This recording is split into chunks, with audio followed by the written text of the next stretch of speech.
5 minute পরে আপনার মৃত্যু। তখন আপনাকে ধর্মের সিলেবাসটা যদি 2 ঘন্টা লাগে তাহলে তো আপনার 5 মিনিটই শেষ হচ্ছে না। কিন্তু ধর্মের যে সিলেবাস আপনাকে মুক্তির ফয়সালার জন্য দেওয়া হয়েছে সেটা যদি 1 মিনিটে সমাধান করার কায়দা কারণ আপনার জানা থাকে তাহলে 5 মিনিট সময়ের পরে আপনার মৃত্যু হবে। আমি 1 মিনিট আপাতত সময় নষ্ট করে আপনি ধর্মের কাজটা সেরে নিতে পারেন। এজন্য আমি সেই 1 মিনিটের কথাটা আপনাকে জানাবো। আমার জনসাধারণের প্রতি আমার ভক্তিপূর্ণ সালাম মোবারকবাদ জানাই। আসসালামু আলাইকুম। আমি বহুদিন যাবৎ এই 15 চৈত্র এই ফুলপুরের পাঠানবাড়ি অনুষ্ঠানে পীরে কামেল ওলিয়ে কামেল সুরজুদ্দিন আল চিশতির এই পরশ মাহফিলে ধারাবাহিকভাবে আসছি। তো আজকেও তারই ধারাবাহিকতায় আপনাদের প্রেমময় বাসরে উপস্থিত হয়ে আমার অত্যন্ত ভালো লাগছে। তো এই পর্যায়ে বলার মাধ্যমে অনেক কিছু সমাধান হয় না, দেখার মাধ্যমে স্মরণ হয়, কিন্তু পরিপূর্ণতা হয় শুধু করার মাধ্যমে। তাই ইংলিশে একটা প্রবাদ আছে, what I hear I forget. আমি যখন কোনো কিছু শুনি সেটা ভুলে যাই। What I see I remember. আমি যখন কোনো কিছু দেখি তখন সেটা স্মরণ করতে পারি।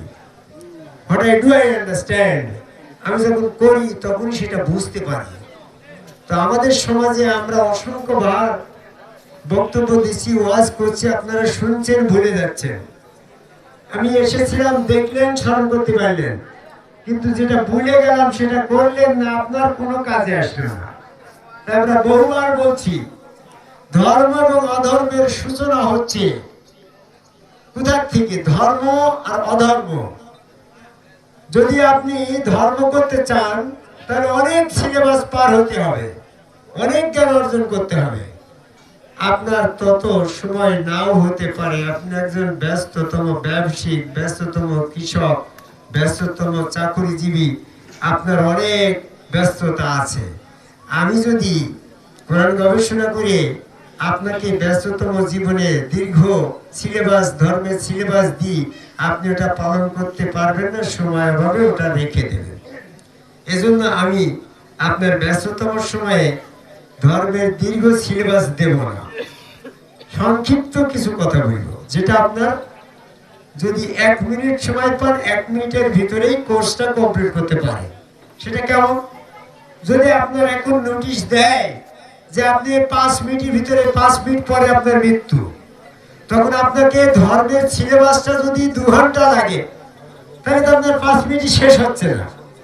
কিন্তু ধর্মের যে সিলেবাস আপনাকে মুক্তির ফয়সালার জন্য দেওয়া হয়েছে সেটা যদি 1 মিনিটে সমাধান করার কায়দা কারণ আপনার জানা থাকে তাহলে 5 মিনিট সময়ের পরে আপনার মৃত্যু হবে। আমি 1 মিনিট আপাতত সময় নষ্ট করে আপনি ধর্মের কাজটা সেরে নিতে পারেন।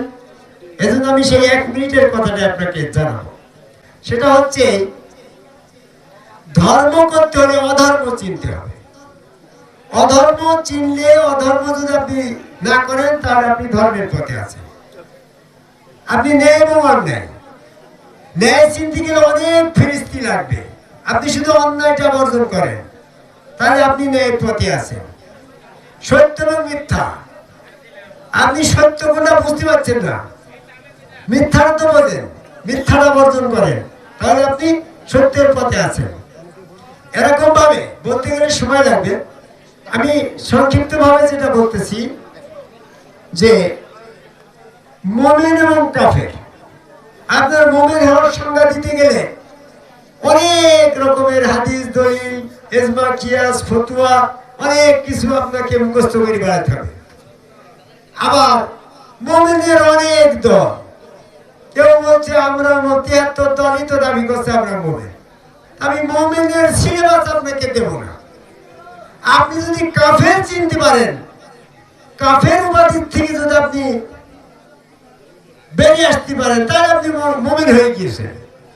মনে করেন একটা ঝুলন্ত গাছে একটা আম ঝুলিয়ে আছে, যদি আমের বুটাটা কেটে দেন তাহলে ধপ করে তো মাটিতেই পড়বো, আর অন্য জায়গাতে তো যাওয়ার জায়গা নেই।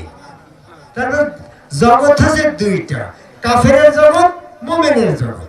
কাফেরের জগৎ থেকে যদি আপনি বিচ্ছিন্ন হয়ে পড়ে যাতে ধপ করে তো মুমিনের কাতারই দাঁড়াবেন নাকি? তাহলে আপনাকে আমি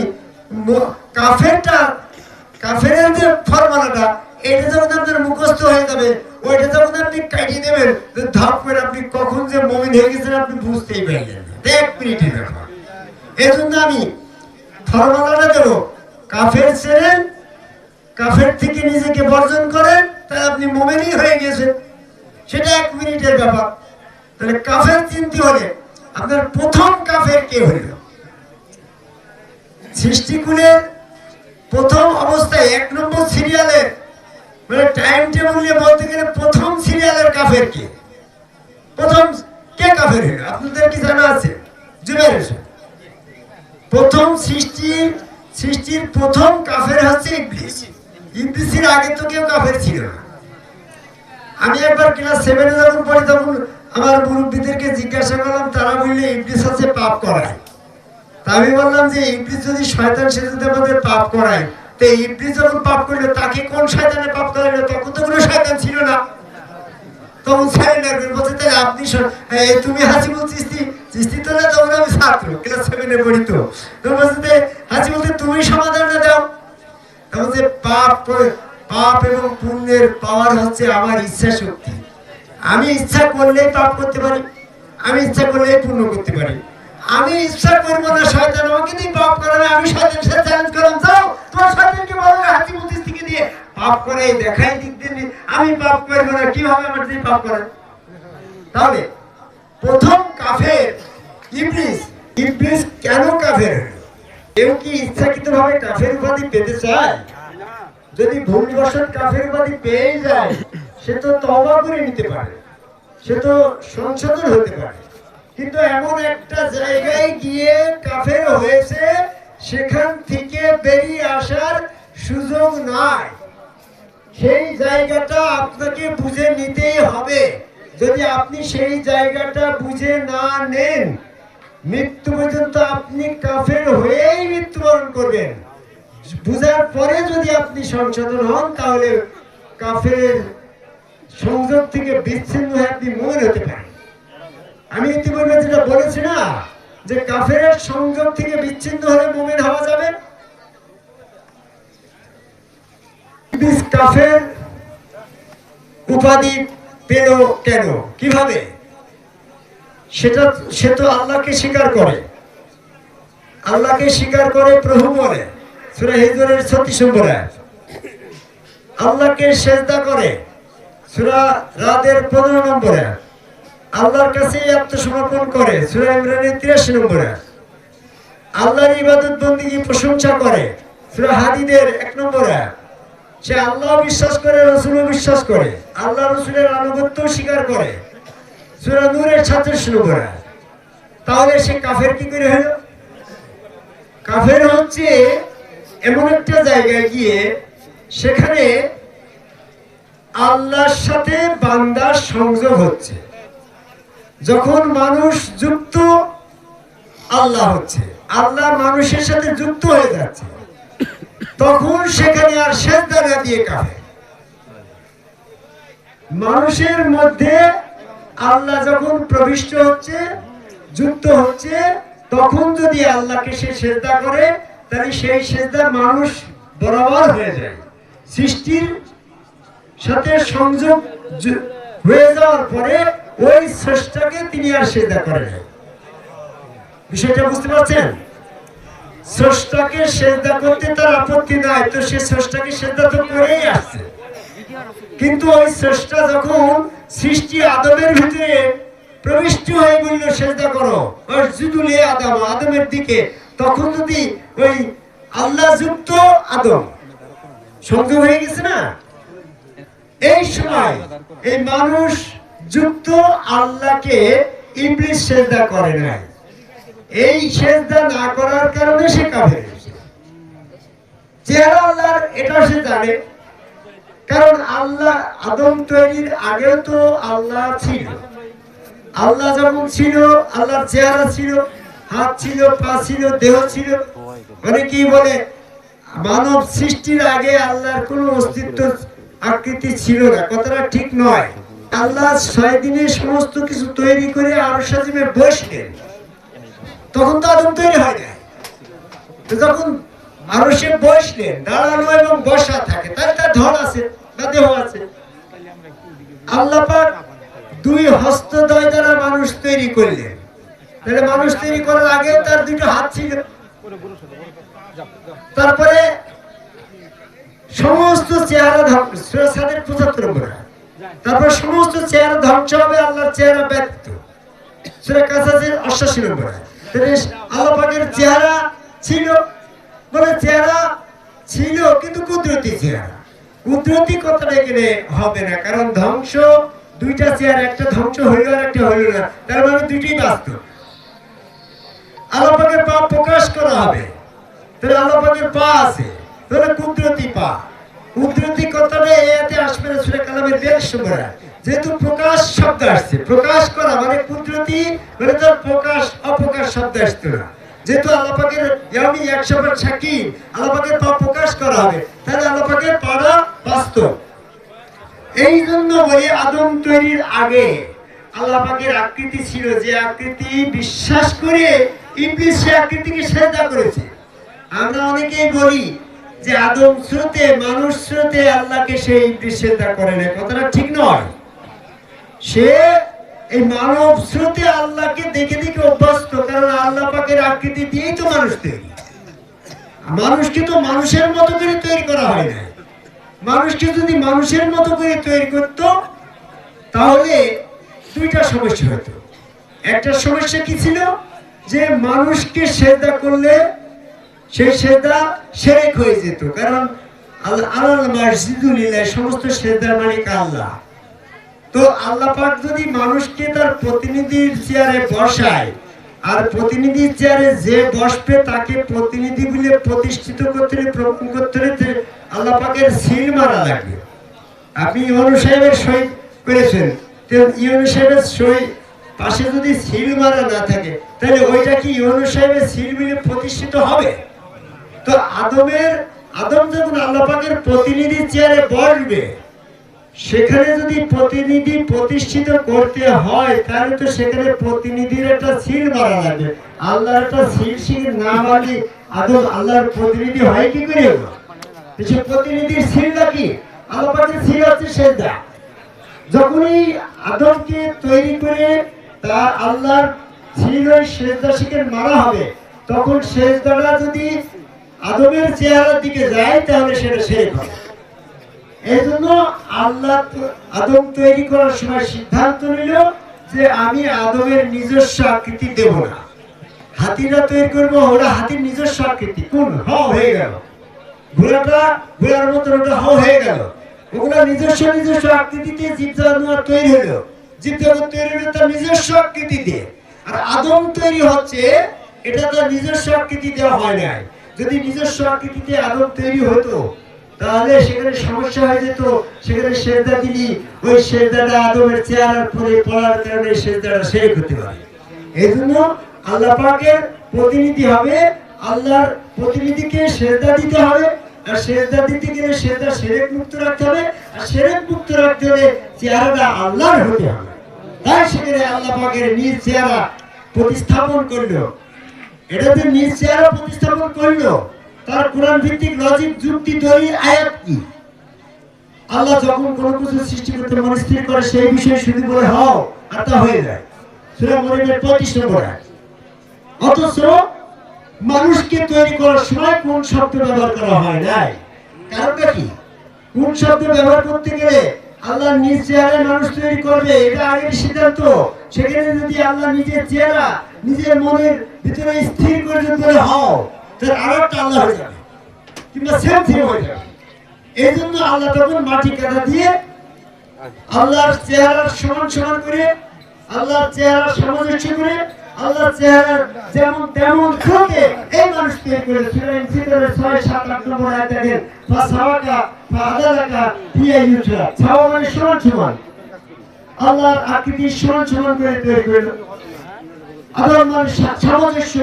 এই বাড়ির আদরে এই বাড়ি তৈরি, মানে এই বাড়ির সামঞ্জস্য করে এই বাড়িটা তৈরি। আদর মানে সামঞ্জস্য। তাহলে আল্লাহর আকৃতির সামঞ্জস্য করে মানুষ তৈরি। আয়ু, আয়ু মানে যেমন তেমন।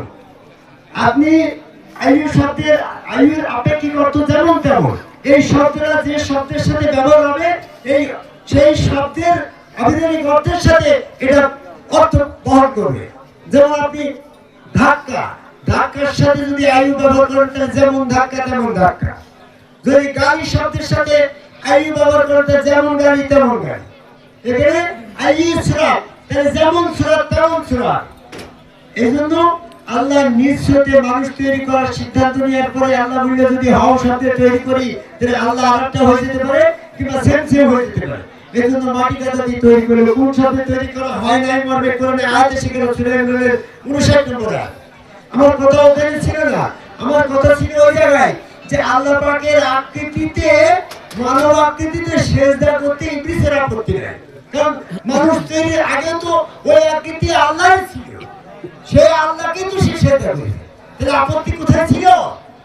আপত্তি ছিল আল্লাহ যখন মানব সংশ্লিষ্ট হলো, মানবের ভিতরে ঢুকলো, মানব যুক্ত হলো, তখন ওই আকৃতির ভিতরে আদম ঢুকলো, আর আদম ঢুকলো, আল্লাহ ঢুকলো।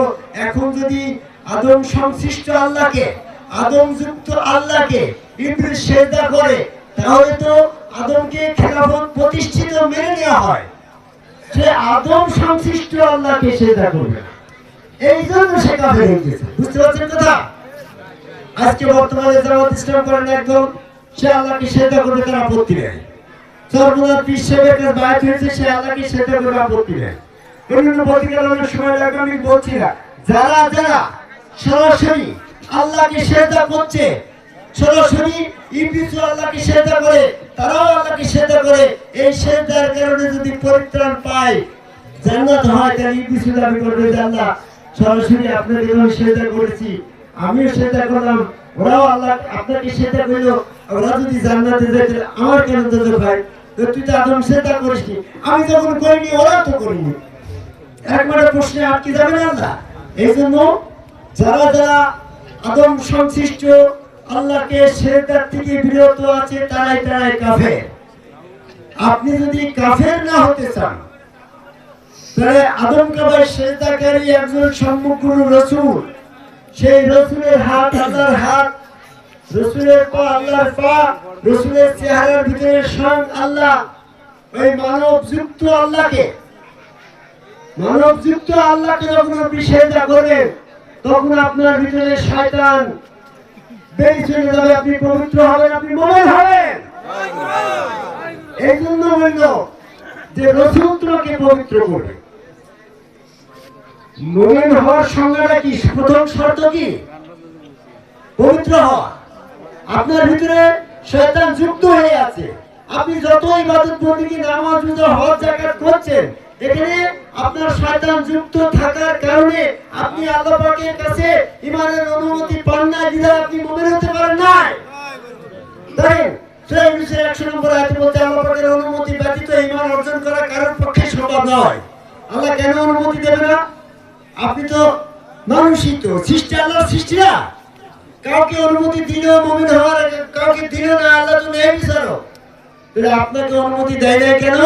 আল্লাহ তাকিয়ে দেখছে আপনার ভিতরে শয়তান আছে, শয়তান সংশ্লিষ্ট মানুষটাকে যদি ঈমানের অনুমতি দিই, শয়তানও তো এই ঈমানের অনুমতি পেয়ে মুমিন হয়ে যাবে।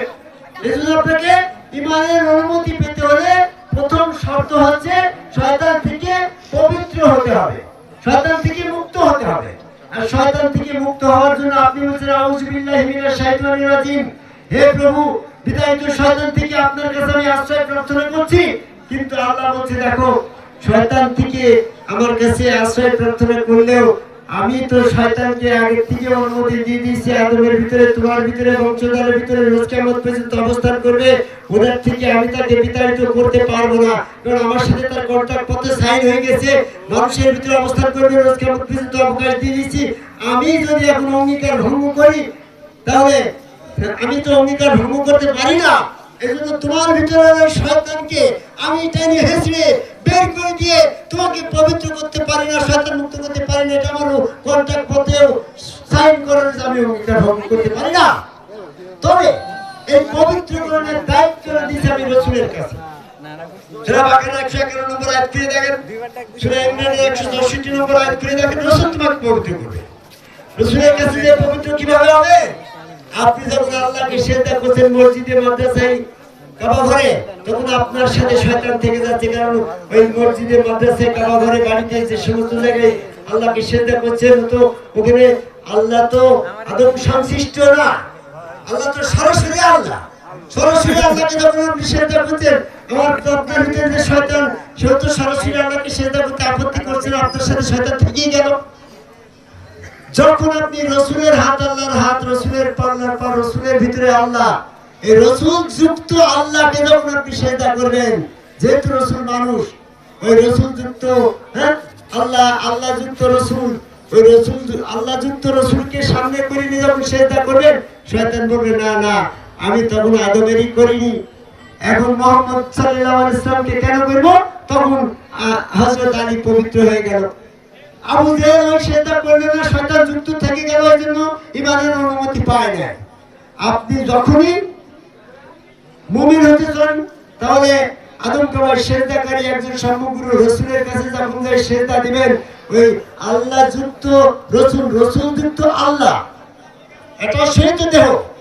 দেখেন, মারজাল বাহরাইনিয়াল বাইনামা বারজাকুল্লাহ, মারজাল বাহরাইনিয়াল তাকে বাইনামা বারজাকুল্লাহ, সূরা রহমানের 19 নম্বর আয়াত, যে দুইটি দরিয়া প্রবাহিত হচ্ছে, মাঝখানে একটা অবৈধ অন্তরাল। দুইটি দরিয়া কি? একটা হচ্ছে নফস, একটা হচ্ছে রূহ। নফস এবং রূহ এই দেহের ভিতরে আছে। আদম আলাইহিস সালামের নফস তৈরি করে, নফস যখন ঢোকানোর পরে, তারপরে আল্লাহ নিজ রূহ ফুৎকার করিল, সূরা সাদের 72 নম্বর আয়াত, ফাইজা সামিতু নাফাকতু ফীহি মির রূহি ফাকাউলাহু সাজিদিন। যখন আদমের দেহের ভিতরে আদমের নফস নষ্ট করা আছে, তখন সিজদার হুকুম হয় নাই। যখন আল্লাহ পাকের নিজ রূহ ঢোকালো, তখন সিজদার হুকুম হলো। তাই কি হলো? মানব যুক্ত আল্লাহ, মানব যুক্ত আল্লাহকে তখন সিজদার বিধান দিল। ইবলিস মানব যুক্ত আল্লাহকে সিজদা করে কাফির হয়ে গেল, সূরা বাকারা 34 নম্বর আয়াত। আর ফেরেশতারা মানব যুক্ত আল্লাহকে সিজদা করে মুমিন হয়ে গেল। তো ঠিক এরকম ভাবে আপনার দেহের ভিতরে এরকম নফস আছে, আপনি আছেন, আল্লাহ আছে। আপনার ভিতরে যখন নফস আছে, আপনার রাসূলের ভিতরে নফস আছে, আল্লাহ আছে, সেখানে সিজদা করতে গেলে শয়তানের আপত্তি আছে বিধায় রাসূলের কাছে পবিত্রকরণের দায়িত্ব দেওয়া হয়েছে। কারণ আপনি যখন রাসূলের কাছে, রাসূল যুক্ত আল্লাহকে সিজদা করবেন, তখন আপনার ভিতর থেকে শয়তান চলে যাবে। এজন্য রাসূলের চেহারাটা হচ্ছে স্বয়ং আল্লাহ পাকের চেহারা। আমার জুমায় পড়ে গেছে, এটা আল্লাহ পাকের আমানত। এই আমানতের মধ্যে আদমকে বসাই দিয়ে ওই সুরতে আল্লাহকে ওই সুরতে যখন সিজদা করতে বলা আছে, ইবলিস যখন সিজদা না করে কাফির হয়ে যাচ্ছে। আপনি যখন সিজদা করছেন, ইবলিস থেকে পবিত্র হয়ে আপনি মুমিনের অনুমতি পেয়ে মুমিন হয়ে যাবেন। এজন্য কথা বেশি না বলে আমরা সংক্ষেপে যেটা বলি, আপনি যখন ঘুমান, তখন আপনার দেহের ভিতর থেকে নফসটা বের চলে যায়, রূহটা শ্বাস প্রশ্বাসে কাজ করে। সূরা জুমার 42 নম্বর আয়াত। তাহলে মানব যুক্ত আল্লাহ কোন সময় আছে? সেই সময় আল্লাহকে সিজদা করবেন, মানুষকে না। যখন আপনি রাসূলের হাতে বায়াত গ্রহণ করবেন, যে রাসূলের হাতে বায়াত গ্রহণ করে, হ্যাঁ, ইউ বাইনাকা ইন্নামা বাইনাল্লাহ, যে তোমার কাছে বায়াত গ্রহণ করে, সে তো আল্লাহর কাছে বায়াত গ্রহণ করে। আপনি নিয়ত করবেন রাসূলের হাত আল্লাহর হাত, রাসূলের পা আল্লাহর পা, রাসূলের চেহারার ভিতরে স্বয়ং আল্লাহ সক্রিয়। সূরা ফাতির 17 নম্বর আয়াত, এই সক্রিয় আল্লাহকে সিজদা করতে। ওর ভিতরে মানুষ সংশ্লিষ্ট থাকলেও আপনি মানুষ নিয়ে তো সিজদা করছেন না, সিজদা করছেন তো আল্লাহ নিয়ে। এজন্য ওই সিজদাটা শিরক হচ্ছে না। শিরক না হওয়ার তিনটি কারণ। একটা কারণ হচ্ছে স্বয়ং আল্লাহ পাকের চেহারা ওখানে আছে, দ্বিতীয় কারণ স্বয়ং আল্লাহর রূহ আছে, তৃতীয় হচ্ছে আল্লাহর হুকুম আছে। এই কারণে আপনি নির্দ্বিধায় মানব সংশ্লিষ্ট আল্লাহকে সিজদা করেন, ছেড়ে হবে না। আর মানব সংশ্লিষ্ট, মানব যুক্ত আল্লাহকে সিজদা না করলে আপনি শয়তান থেকে পবিত্র হতে পারছেন না। আর শয়তান থেকে পবিত্র না হলে আপনি ঈমানের অনুমতি পাচ্ছেন না। আর ঈমানের অনুমতি না পেলে আপনি মুমিন হতে পারছেন না। এজন্য if there is no way, that is only one way, that is important, right? So much very difficult. যখন আর কোনো পথ নেই, তখন একটাই মাত্র পথ, সেটা যত কঠিনই হোক না কেন ওটাই আপনাকে করা লাগবে। মানবযুক্ত আল্লাহকে সিজদা না করে আপনি কোনোভাবেই শয়তান থেকে পবিত্র হতে পারছেন না। আর শয়তান থেকে পবিত্র না হয়ে আপনি মুমিন হতে পারছেন না। আর মুমিন হতে না পারলে আপনি কাফের অবস্থায় মৃত্যুবরণ করলে খালিদিনা ফিহা জাহান্নাম, ওই জাহান্নামে আপনাকে ঠিকানা হয়ে যাচ্ছে। এই জন্য মৃত্যুর আগে আল্লাহ পাকের এই আহ্বানে সাড়া দেন সূরা 17 আহ্বানটা কি? পরিপূর্ণভাবে ইসলামে দাখিল হও। সেটা কি? রাসূলের হাত আল্লাহর হাত, রাসূলের পা আল্লাহর পা, রাসূল চেহারার ভিতরে স্বয়ং আল্লাহকে ওখানে আদম কাবায় আল্লাহকে সিজদা দেবেন। তখন আপনি শয়তান থেকে মুক্ত পাবেন, আপনি পবিত্র হলেন, মুমিন হয়ে যাবেন। এই জন্য মুমিন হওয়ার এই সূত্র বাদ দিলে অন্য সূত্র থাকলে সেই সূত্র মতে ইবলিস মুমিন হয়ে যেতে পারে। আর মুমিন হয়ে গেলে তাকে আর দোজখে রাখা যাচ্ছে না, জান্নাতে দেওয়া লাগে। আমি আমার কথা আর বেশি বাড়াবো না। আপনাদের অনেকের ভিতরে প্রশ্ন উদয় হয়েছে, আমি প্রশ্নের সমাধান দিয়ে কথা শেষ করে বলবো।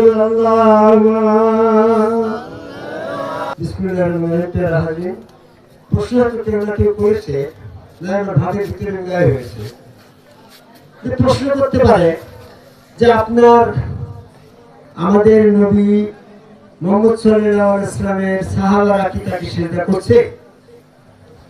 এ যদি সিজদার ভিতরে না থাকে, হযরত আলী, আবু বকর, ওমর, ওসমান যদি সিজদা না করে, তাহলে আপনি হাসিবুল চিশতি ইসলামের ভিতরে এই আদম সিজদা ঢুকিয়ে দিয়ে ইসলামের ভিতরে ফিতনা সৃষ্টি করছেন কেন? আমি তো হজ করে আসলাম, মক্কায় গিয়ে তো আদম সিজদা পেলাম না। আমি দীর্ঘদিন মদিনায় চাকরি করে আসলাম, মক্কায় চাকরি করে আসলাম, সেখানে তো আদম সিজদা নেই। আপনি বাংলাদেশে ভারত উপমহাদেশের মধ্যে থেকে আদম সিজদা চালু করে দিচ্ছেন, এটা তো আমাদের ইসলামের ভিতরে একটা ফিতনা ঢুকিয়ে দিচ্ছে। এর মধ্যে প্রশ্ন থাকতে পারে না? তাহলে এই প্রশ্নের উত্তরটা কি আপনাদের জানা দরকার না? মনে করেন নবী মুহাম্মদ সাল্লাল্লাহু আলাইহি ওয়াসাল্লামের সাহাবারা কেউ আদম সিজদা করে নাই, ইবলিস আদম সিজদা করে নাই, তাহলে আল্লাহ কখনো ইবলিসকে বেহেশত দেবে না। মুখস্থ করেন কথা, আপনারা কি একমত? ইবলিসকে আল্লাহ কখনো বেহেশত দেবে না, এটা আমরা তো একমত তো? আর নবী সাহাবাদেরকে আল্লাহ কখনো দোজখে দেবে না, এই কথাও তো আমরা একমত। কেন একমত? নবী সাহাবারা যদি দোজখে যায়, নবী মুহাম্মদ সাল্লাল্লাহু আলাইহি ওয়াসাল্লামের ইজ্জত থাকবে না। কারণ আল্লাহ তো নবী মুহাম্মদ সাল্লাল্লাহু আলাইহি ওয়াসাল্লাম আগেই ঘোষণা দিয়েছে 10 জন সাহাবী বেহেশতি। আমি 10 জন সাহাবীদের ভিতরে দোজখে চলে যায়, তো নবীর ঘোষণা মিথ্যা হয়ে যাবে না? এজন্য আপনি দুটো কথা ভালো করে মুখস্থ করেন। ইবলিসকে আল্লাহ কখনো দোজখে বেহেশত দেবে না, আর নবীর সাহাবাদেরকে কখনো দোজখে দেবে না। আর 3 নম্বর কথা হচ্ছে আল্লাহ ন্যায় বিচার ছাড়বে না। সূরা বাকারা সূরা 29 নম্বর। এই তিনটি কথাকে যদি আপনি রিসার্চ করেন, এর ভিতরে আদম সিজদা প্রকাশিত হয়ে যায়। যেমন একটা গোলাপ ফুলের চারা আপনি লাগাইলেন, কিছুদিন পরে যখন চারা লাগাইলেন তখন কি ফুল দেখা গেছে? না। কিন্তু সময় দেন, পানি দেন, যত্ন করেন, একটা সুন্দর ফুল কিন্তু ফুটে উঠেছে। তো আল্লাহ ন্যায় বিচার ছাড়বে না, আল্লাহ কখনো ইবলিসকে বেহেশত দেবে না, নবী সাহাবাদেরকে দোজখে দেবে না। এই 3 কথার ভিতরে আদম সিজদা গোলাপ ফুলের মতো উদয় হয়ে যাবে। দেখেন, সেটা আপনাকে দেখাই। আল্লাহ তখন চিন্তা করল, আদম সিজদা না করে ইবলিস যখন দোজখে যাচ্ছে, আদম সিজদা না করে যদি হযরত আলী বেহেশতে যায়, তাহলে ইবলিস আত্মপক্ষ সমর্থনে যুক্তি প্রদর্শন করবে। সূরা মুহাম্মদের 111 নম্বর আয়াত বলে, আমি আদম সিজদা করিনি, আমার দিলেন দোজখে। আর আদম সিজদা সাহাবী হযরত আলী করিনি, সে গেল বেহেশতে। তাহলে আপনারা ন্যায় বিচার ছাড়েন, আল্লাহ তো ন্যায় বিচার ছাড়বে না। তাহলে ইবলিসকে অবশ্যই বেহেশত দেওয়া লাগবে, আল্লাহ তো ইবলিসকে বেহেশত দেবে না। আর যদি ইবলিসকে বেহেশত না দেয়, তাহলে নবী সাহাবাদেরকে দোজখে দেওয়া লাগবে, আল্লাহ তো একদিন নবী সাহাবাদেরকে দোজখে দেবে না। এই জন্য আল্লাহ স্টপ করে দিল সিস্টেম। ধর্মীয় প্রচারের সিস্টেমটা ছিল কোথায়? মুসা আলাইহিস সালামের সময় তুর পাহাড় বলল, হে মুসা, তুমি জুতা খোলো, আমি তোমার রব। তখন সরাসরি আল্লাহ মুসার সাথে কথা বলে ধর্ম প্রচার করেছিল, কোরআন দিয়েছে না? আল্লাহ পাক সিস্টেমটা চেঞ্জ করে দেখলো, যদি আমি সরাসরি হেরা গুহায় যাই নবী মুহাম্মদ সাল্লাল্লাহু আলাইহি ওয়াসাল্লামকে কোরআন দিয়ে তাহলে পরে এই আদম সেজদা প্রতিষ্ঠিত হবে না, নবী সাহাবারা আদম সেজদার সন্ধানই জানবে না, এজন্য তারা আদম সেজদা না করে সেদিনকে ন্যায় বিচারের সাথে ইবলিসকে বেহেশত দেওয়া লাগবে। আর যদি ইবলিসকে বেহেশত না দিই তাহলে নবী সাহাবাদেরকে দোজখে দেওয়া লাগবে। এই জন্য প্রেক্ষাপট পরিবর্তন করে হেরা গোয় স্বয়ং আল্লাহ না গিয়ে হেরা গোয় জিবরাইল আমিনকে ঢুকিয়ে দিল। জিবরাইল ফেরেশতা মানব রূপ ধারণ করে হেরা গোয় ঢুকে পড়ে সূরা আনামের 9 নম্বর আয়াত। মানব স্বরূপ ধারণ করে যখন নবী মুহাম্মদ সাল্লাল্লাহু আলাইহি ওয়াসাল্লামের সম্মুখে দণ্ডায়মান হইল, তখন জিবরাইল আমিন ফেরেশতা জিবরাইল আমিন ফেরেশতা আদমকে সিজদা করেছে, সেই জিবরাইল ফেরেশতা অবশ্যই নবী মুহাম্মদ সাল্লাল্লাহু আলাইহি ওয়াসাল্লামকে সিজদা করবে, তাতে কোনো আপত্তি নাই। কি আপত্তি আছে? আপনার আপত্তি থাকলে ইবলিসের ওই ফেরেশতা জিবরাইলের আপত্তি ছিল না, কারণ যে যোগ্যতার কারণে আদম জিবরাইল ফেরেশতার কাছে সিজদার যোগ্য ছিল, সেই যোগ্যতাগুলো তো আমার নবী মুহাম্মদ সাল্লাল্লাহু আলাইহি ওয়াসাল্লামের ভিতরে ছিল না? নবী মুহাম্মদ সাল্লাল্লাহু আলাইহি ওয়াসাল্লামের চেহারা মোবারক ছিল আল্লাহর চেহারা, নবী মুহাম্মদ সাল্লাল্লাহু আলাইহি ওয়াসাল্লামের ভিতরে স্বয়ং আল্লাহ উপস্থিত ছিল, আবার সেখানে আল্লাহ পাকের নবুয়ত ছিল। তাহলে তিনটা শর্তই তো আদমের ভিতরে থাকার কারণে জিবরাইল আমিন ফেরেশতা আদমকে সিজদা করছিল। সেই তিনটা শর্তের আরো বেশি শর্ত নবী মুহাম্মদ সাল্লাল্লাহু আলাইহি ওয়াসাল্লামের ভিতরে ছিল, সেই সময় তো অবশ্যই জিবরাইল ফেরেশতা হেরা গোয় নবী মুহাম্মদ সাল্লাল্লাহু আলাইহি ওয়াসাল্লামকে সিজদা দিল। এই সিজদা প্র্যাকটিক্যাল চালু হয়ে গেল। নবী সাহাবারা বসে আছে মসজিদে নববীর ভিতরে, এমন সময় জিবরাইল ফেরেশতা মানব রূপ ধারণ করে এসে নবীর সামনে সিজদা দিয়ে হাঁটুর সাথে হাঁটু মিলিয়ে কহি দিয়ে চলে গেল। সাহাবারা ওই জিবরাইল ফেরেশতার সাথে দেখা দেখি কেউ সিজদাও করে ফেলল। কিছু সাহাবারা জ্ঞানী সাহাবা তো থাকে, জিবরাইল চলে যাওয়ার পরে বলতে, ইয়া রাসূলুল্লাহ আপনার সামনে যে সিজদা দিয়ে গেল এই লোকটা কিনা? অপরিচিত লোক, আবার বাড়ির কাছেও তো না, অনেক দূরের থেকেও আসে নাই, তাহলে লোকটা কে? তখন তিনি বললেন জিবরাইল ফেরেশতা। জিবরাইল ফেরেশতা আপনাকে সিজদা দিল, উনি ফেরেশতা হয়ে যদি আপনাকে সিজদা দেয়, তাহলে আমরা যদি আপনাকে সিজদা না দিই তাহলে আমরা তো বিয়াদবি হয়ে যেতে পারে। What is the solution of this problem? এটা সমাধান কি? তখন জিবরাইল ফেরেশতা আবার এসে ওহী নাযিল করে দিল, আর কাউমার রাকিব, মাথানতকারী জিবরাইলের সাথে তোমরাও মাথানত করো বলে জিবরাইল ফেরেশতা একটা সিজদা দিল। সিজদা দেওয়ার সাথে সাথে সমস্ত সাহাবারা ওই মাথানত জিবরাইলের সাথে মাথানত করল ওই নবী মুহাম্মদ সাল্লাল্লাহু আলাইহি ওয়াসাল্লামের কাছে। এইজন্য এই আদম সিজদা প্র্যাকটিক্যালি প্রতিষ্ঠিত করার জন্য জিবরাইলের আগমন ছিল। সমস্ত সাহাবারাই নবী মুহাম্মদ সাল্লাল্লাহু আলাইহি ওয়াসাল্লামকে সিজদা দিয়েছে, এই জন্য নবী সাহাবারা সিজদা দিয়েই বেহেশতে যাবে, আর ইবলিস সিজদা না দিয়েই দোজখে যাবে। ন্যায় বিচারও ঠিক থাকলো, ইবলিসও দোজখে গেল, নবী সাহাবারাও বেহেশতে গেল। কিসের কারণে? এক ওইগুলো ফুটফুটে আদম সিজদা, যেটা আপনার খালি চোখে দেখানো যাচ্ছে না। আপনি দৃষ্টিভঙ্গি দেন সেই পিরিয়ডে নবী মুহাম্মদ সাল্লাল্লাহু আলাইহি ওয়াসাল্লামকে কতবার সাহাবারা সিজদা করছে, সেই সিজদার সন্ধান সব ইজতিহাদের সময় কারবালার পর থেকে গোপন করা হয়েছে। এজন্য আমি দীর্ঘায়িত করব না আমার কথা, একবার সংক্ষিপ্ত কথা, সেটা হচ্ছে আপনার আরেকটা প্রশ্ন উদয় হলো, আমি সেই প্রশ্নের সমাধান করে শেষ করব।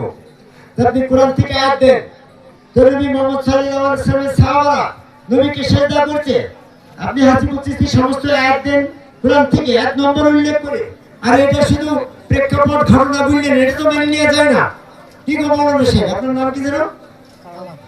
আলম মাওলানা সাহেব দীর্ঘদিন ধরে এখানকার মাওলানা চেয়ারে বসে উনি বক্তব্য করেন, একজন জ্ঞানী আলেম, ওনার কাছে জানতে চাইলাম যে এই যে ঘটনাটার একটা আয়াত থাকতে হবে না?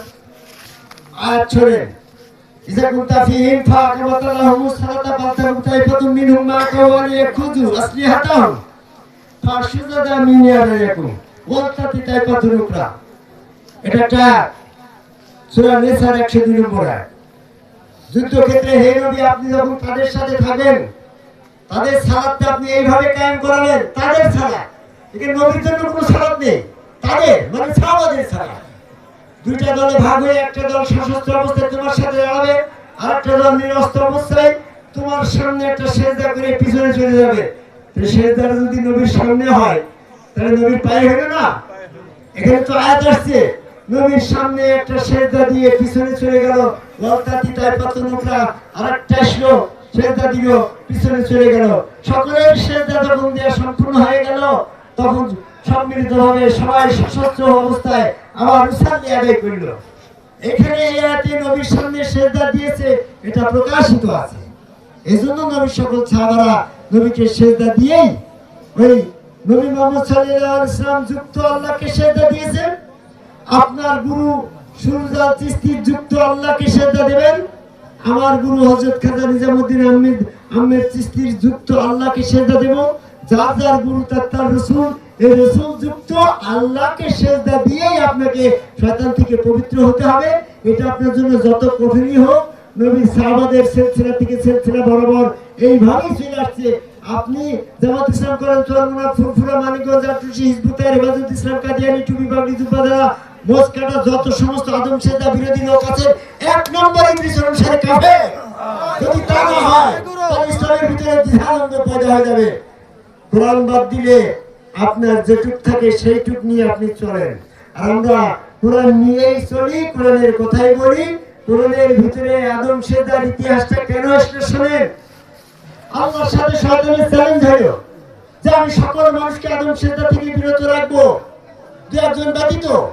তখন আল্লাহ দেখলো যে নবী সাহাবাদের পিরিয়ডে যদি আমি আদম সেজদার আয়াতগুলো কোরআনে না দিই, তাহলে তো ইবলিস একবার ঢালা হবে, সবাইকে আদম সেজদা থেকে বিরত রাখবে।